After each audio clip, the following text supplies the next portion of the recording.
Section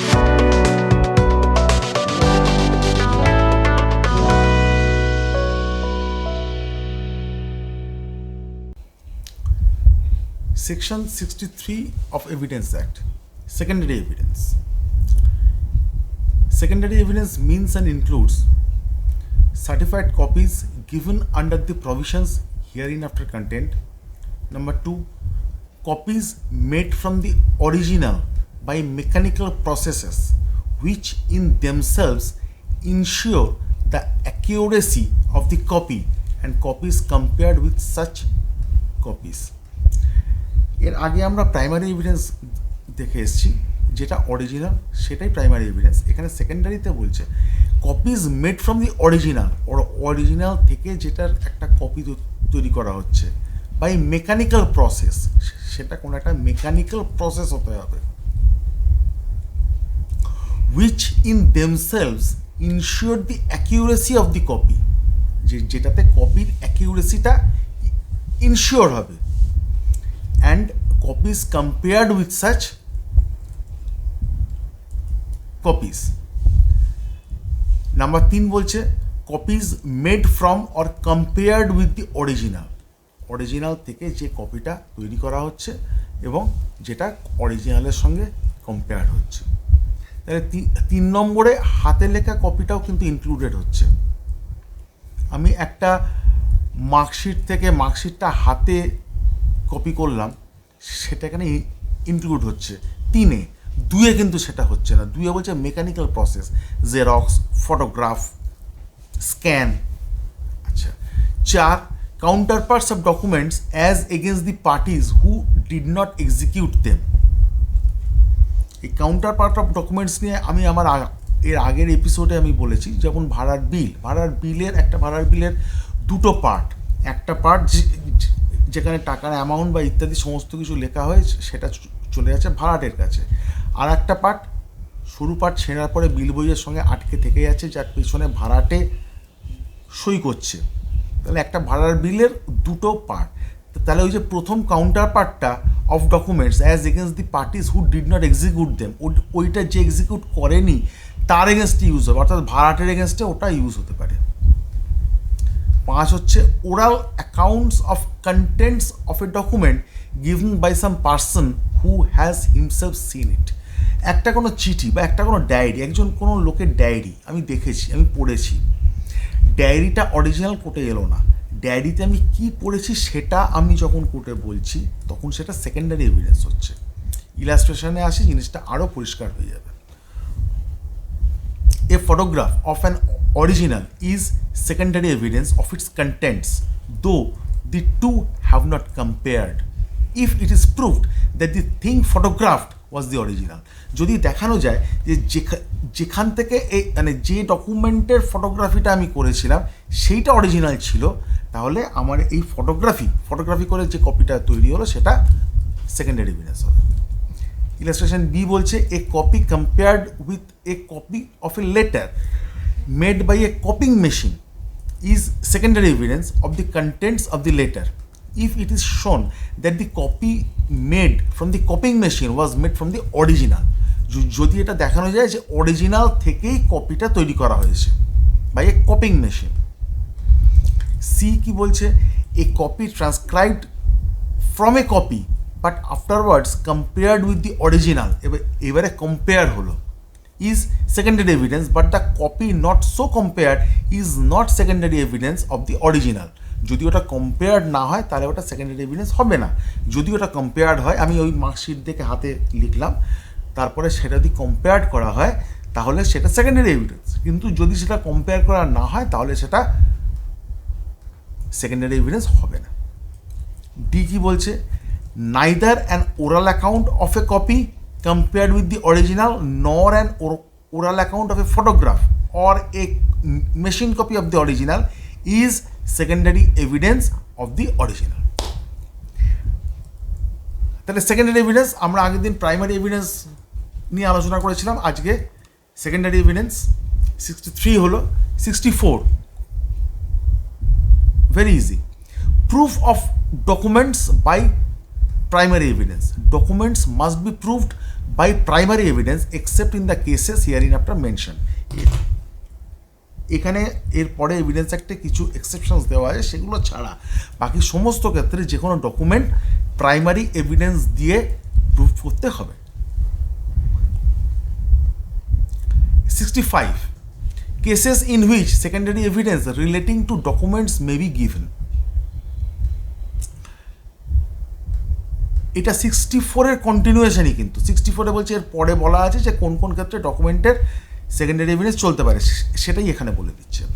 secondary evidence may be given of the existence, condition or contents of a document in the following cases. কোথায় না, A, when the original is shown or appears to be in the possession of or power of the person against whom the defendant sought to be proved.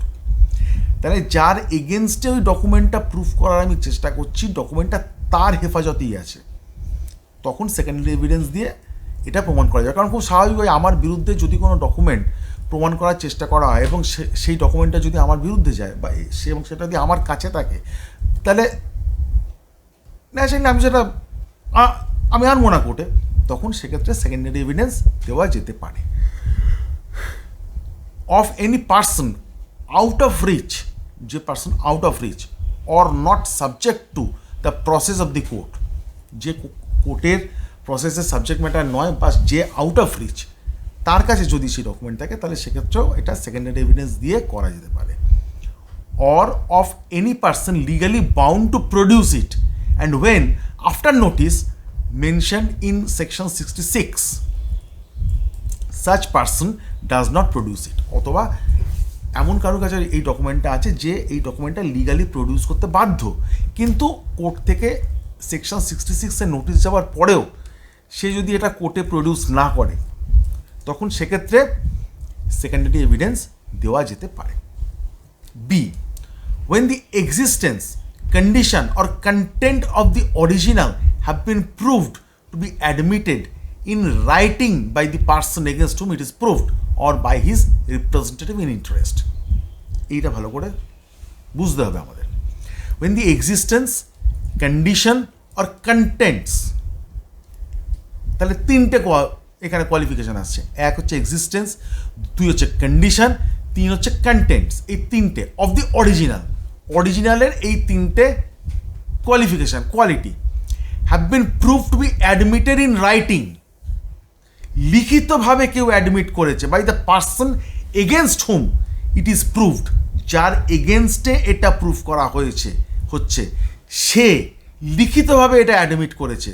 Key key admit করেছে? একটা ডকুমেন্টের existence, condition or content, এই তিনটে, or by his representative in interest, অথবা তার যে representative আসছে।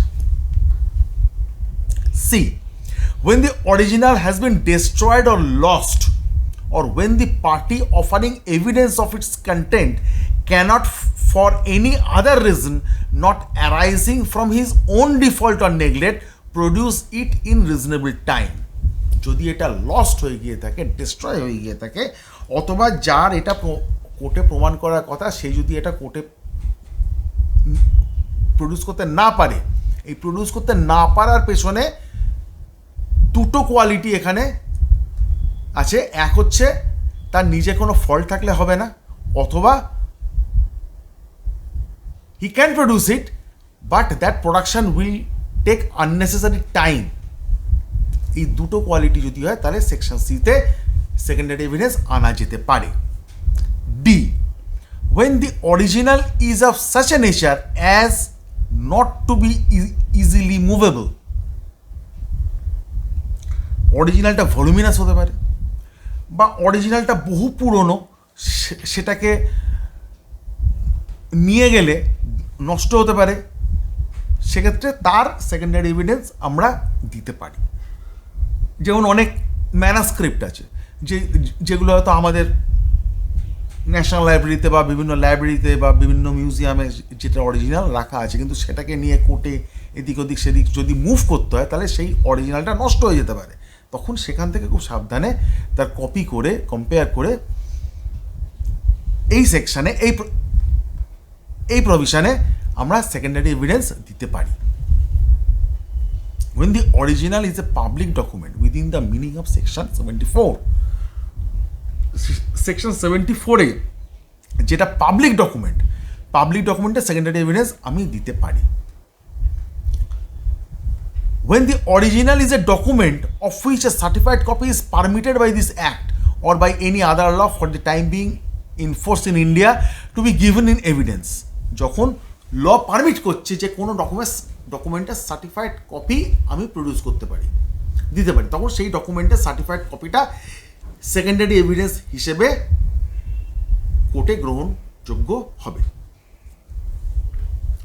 When the originals consist of numerous accounts or other documents which cannot conveniently be examined in court and the fact to be proved is the general result of the whole collection. ধরা যাক কোনো banking ডকুমেন্টের কোর্টের হয়তো মূল জানার বিষয় হচ্ছে যে মার্চ 2022 এন্ডে, অর্থাৎ 31শে মার্চ 2022-এ একজন পার্টিকুলার লোকের অ্যাকাউন্টের ব্যালেন্স কত ছিল। তাহলে একটা অ্যাকাউন্ট স্টেটমেন্ট এখানে লাগে, তাহলে সেই অ্যাকাউন্ট স্টেটমেন্ট যদি বার করতে হয় তাহলে তো সেই ফ্রম দি ভেরি ইনসেপশন একটা ভলিউমিনাস অ্যাকাউন্ট স্টেটমেন্ট। কিন্তু কোর্টের অত ভলিউমিনাস অত কিছু জানার দরকার নেই। কোর্ট শুধু জানতে চায় যে তার অ্যাকাউন্টে 31শে মার্চ 2022-এ তার অ্যামাউন্ট কত ছিল, সেক্ষেত্রে সেকেন্ডারি এভিডেন্স হতে পারে। In cases A, C and D, any secondary evidence of the contents of the documents is admissible. In case E or F, a certified copy of the document but no other kind of secondary evidence is admissible. E আর F এর ক্ষেত্রে অর্থাৎ public document অথবা যেখানে certified কপিটা allow করছে সেখানে certified copy একমাত্র অ্যালাউ হতে পারে, আর কোনো কিছু অ্যালাউ হবে না। আর in case of G, provision G এর ক্ষেত্রে evidence may be given as to the general result of the documents by the person who has examined them and who is skilled in the examination of such document. এই banking and ডকুমেন্টের ক্ষেত্রে আমার এখানে জানার বিষয় 31শে March 2022-এ একজন লোকের অ্যাকাউন্টে কত টাকা ছিল।